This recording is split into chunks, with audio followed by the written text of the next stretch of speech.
banco aqui, ó. Não, aqui mesmo. Bom, em primeiro lugar, bom dia a todos os parlamentares, vereadores e vereadoras aí. E também, em primeiro lugar, vou agradecer o Wagner Petrinho, todos os colegas dele aqui do lado. Meu muito obrigado.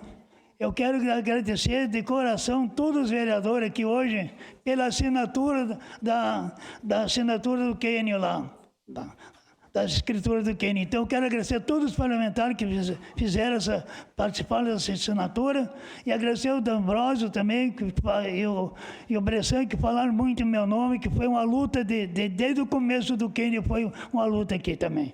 E quero agradecer também ao pessoal da ação comunitária, a minha presidente que está aqui presente e os vereadores também que também participaram. E aqui hoje também, eu não quero que fique bravo comigo, mas eu sou obrigado a fazer uma cobrança para uma vereadora. A vereadora Daiane Mello. Você esteve lá na frente da minha casa, Daiane? Em vez de perguntar para mim se aquele lugar, aquele campinho dá para fazer uma área de lazer.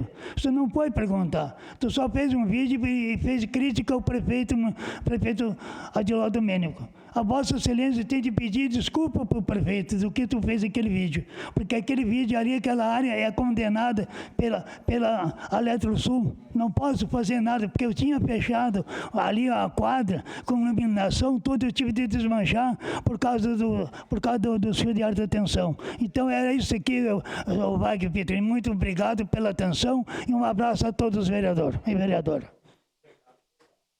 Obrigado, senhor Marciano, pela presença nessa Casa Legislativa. Vamos suspender a sessão.